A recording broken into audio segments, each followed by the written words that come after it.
5ویں آسمان پر موجود ڈاک خانے کا راستہ یہاں سے ہو کر جاتا ہے؟ نمرا نے راہ چلتے فرشتے کو روک کر پوچھا۔ جی ہاں، مگر ڈاک خانہ کچھ ہی منٹوں میں بند ہونے والا ہے۔ فرشتے نے گھڑی دیکھتے ہوئے نمرا کو جواب دیا۔ مگر عموماً ڈاک خانہ تو دوپہر 3 بجے تک کھلا رہتا ہے۔ نمرا فرشتے کے جواب پر یکدم بولی۔ جی ہاں، مگر معاملات جمعہ کے روز کچھ اور ہوتے ہیں محترمہ۔ فرشتہ لمبی سانس بھرتے ہوئے جواباً بولا۔ گھڑی اس وقت 12 بجا رہی تھی اور نمرا اپنی بے انتہا کوششوں کے باوجود ابھی تیسرے آسمان تک ہی پہنچی تھی۔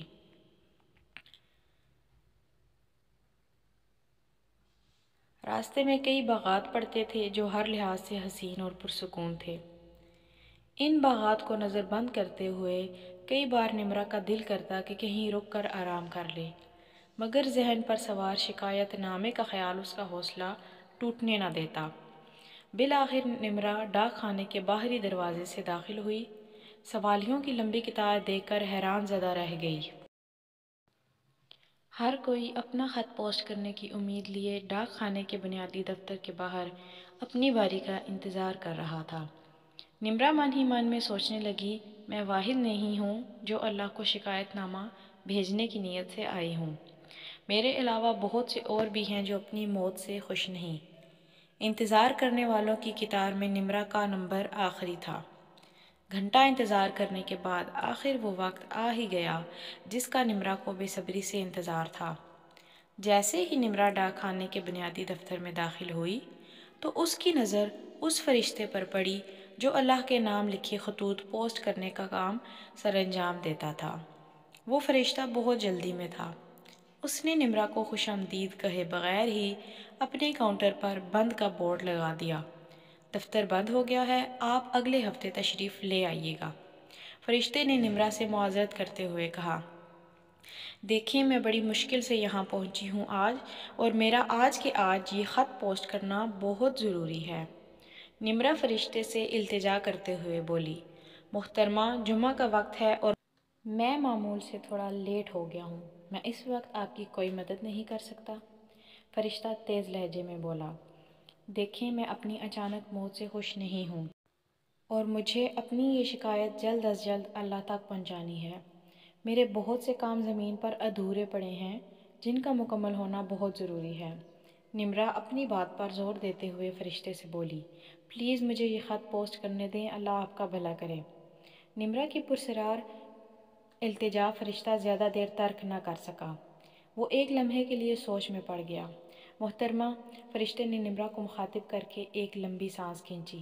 آپ ایک کام کریں، فرشتہ بات مکمل کرتے ہوئے بولا، آپ اس کمرے میں موجود کمپلینٹ باکس میں اپنا خط اس مہر کے ساتھ خود ہی ڈال دیں، میں تھوڑا جلدی میں ہوں۔ فرشتہ اپنی بات مکمل کرتے ہی وہاں سے چلا گیا۔ اب اس خالی ڈاک خانے میں نمرا اپنے شکایت نامے کے ہمراہ تنہا کھڑی تھی۔ فرشتے نے جس جانب اشارہ کیا تھا وہ کمرہ بنیادی آفس کے شمال میں واقع تھا۔ نمرا نے وقت ضائع نہ کرتے ہوئے کمرے کی جانب قدم بڑھائے۔ قدم بڑھاتے ہوئے نمرا کے ہاتھ اپنے بائیں کندھے پر لٹکے ہوئے پرس سے شکایت نامہ نکالنے میں مصروف تھے۔ جیسے ہی نمرا اپنے دائیں ہاتھ میں پکڑا شکایت نامہ لے کر کمرے میں داخل ہوئی، اس کی نظر تھوڑی دور پڑے کمپلینٹ باکس پر پڑی جو خالی تھا۔ یہ ڈبہ خالی کیسے ہو سکتا ہے جبکہ باہر لگے سوالیوں کے ہجوم کی میں خود گواہ ہوں؟ نمرا یہ سب سوچ ہی رہی تھی کہ اچانک اس کی نظر کمپلینٹ باکس سے تھوڑا دور رکھے ایک اور باکس پر پڑی جس کے باہر تھینک یو لکھا تھا۔ وہ باکس اس قدر بھرا ہوا تھا کہ اس کی اوپر والی سطح پر موجود کچھ خطوط آسانی سے نکالے جا سکتے تھے۔ لوگ مرنے کے بعد بھی عقل مندی کا مظاہرہ نہیں کرتے، ورنہ کمپلینٹ باکس میں ڈالے جانے والے خط کبھی دوسرے باکس کی عزت نہ بڑھاتے۔ نمرا کا خیال تھا کہ لوگ غلطی سے اپنی شکایات دوسرے ڈبے میں ڈال گئے ہیں، جبکہ ان کا اصل مقام کمپلینٹ باکس تھا۔ کیوں نہ میں ہی ان لوگوں کی غیبی مددگار بن جاؤں؟ نمرا نے مدد کرنے کے خیال سے سوچا۔ نمرا اب تھینک یو باکس کے پاس کھڑی ایک ایک کر کے خط نکالنے لگی۔ خط بغیر کسی لفافے کے تھا، اس لیے آسانی سے پڑھے جا سکتے تھے، اور یہی وجہ تھی کہ نمرا نہ چاہتے ہوئے بھی خطوط پڑھنے لگی۔ پہلا خط جو نمرا نے پڑھا وہ ایک بوڑھے آدمی کا تھا جس کے 2 بیٹے تھے۔ خط میں لکھا تھا، اے میرے رب، میں تیرا کس طرح شکر ادا کروں؟ تو میرے بیٹوں کی نیت سے خوب واقف تھا۔ تو جانتا تھا کہ وہ میرے فرما بردار اس وجہ سے نہیں ہیں کیونکہ وہ میری اولاد ہیں۔ ان کی وفاداری کے پیچھے ان کے مکارانہ ارادے اور ان کی سوتیلی ماں کے نام وہ جائیداد ہے جو میں نے کئی برسوں پہلے اسے نکاح کے وقت دی تھی۔ میرے بیٹے وفاداری کی آڑ میں مجھ سے وہ جائیداد لینا چاہتے تھے۔ ان کا مقصد اپنی دوسری ماں کی تمام تر خدمتیں فراموش کر کے اسے بے گھر کرنا تھا، مگر تو نے ایسا ہونے نہ دیا۔ میری اچانک موت نے میرے بیٹوں کے ناپاک ارادے ناکام کر ڈالے، اور وہ نہ چاہتے ہوئے بھی اپنی ماں کی خدمت کرنے پر مجبور ہو گئے۔ بے شک تو تمام علم رکھنے والا کارساز ہے، بے شک موت برحق ہے۔ دوسرا خط لکھنے والی روح ایک جوان بے اولاد عورت کی تھی۔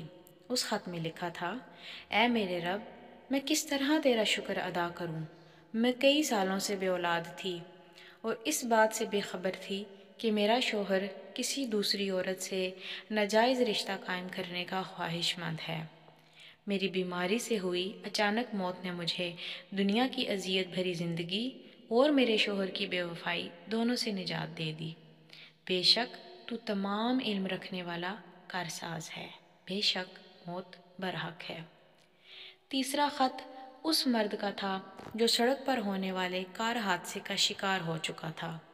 خط میں لکھا تھا، اے میرے رب، میں تیرا کس طرح شکر ادا کروں؟ میری موت نے میری اولاد کو وہ حق عطا کیا جو میں اپنی زندگی میں شاید نہ ادا کر پاتا۔ میری موت میرے امیر بھائی کے دل میں خدا خوفی کا باعث بنی اور اس نے میری اولاد کو ان کا جائز حق دے دیا۔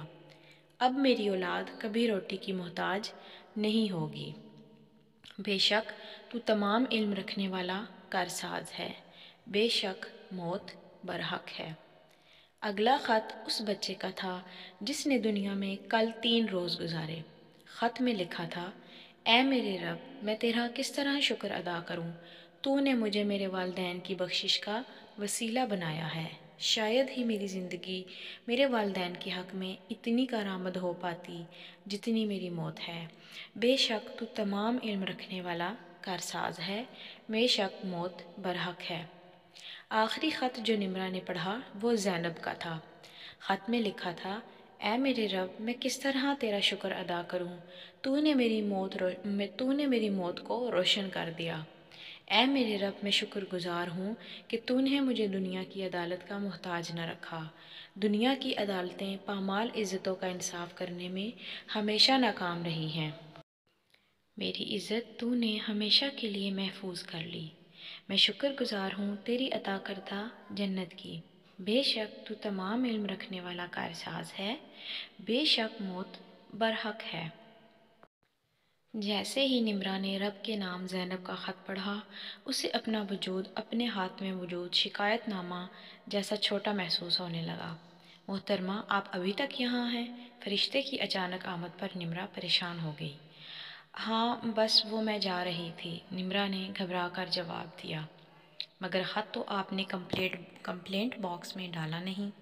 فرشتے کے سوال پر نمرا نے اپنا خط اپنی ہتھیلی میں زور سے دبا لیا۔ ہاں، وہ مجھے خیال نہیں رہا، میں جلدی میں غلط خط اٹھا لائی، پھر کسی دن تشریف لے آؤں گی، نمرا نے جواب دیتے ہوئے کہا۔ آپ بس رب کو شکریہ کہہ دیجئے گا، خدا حافظ۔ نمرا کے جاتے ہی فرشتے نے ایک بار پھر باکس کو مسکراتے ہوئے دیکھا اور بولا، بے شک رب تمام علم رکھنے والا کارساز ہے، بے شک موت برحق ہے۔ میں امید کرتی ہوں آپ کو ویڈیو اچھی لگی ہوگی، اور اگر اچھی لگی ہے تو لائک کر دیں، کمنٹ ضرور کریں، مجھے آپ کی رائے کا انتظار رہتا ہے، اور چینل کو سبسکرائب کرنا مت بھولیے گا۔ ایک نئی ویڈیو کے ساتھ پھر حاضر ہوں گی، تب تک کے لیے اللہ حافظ۔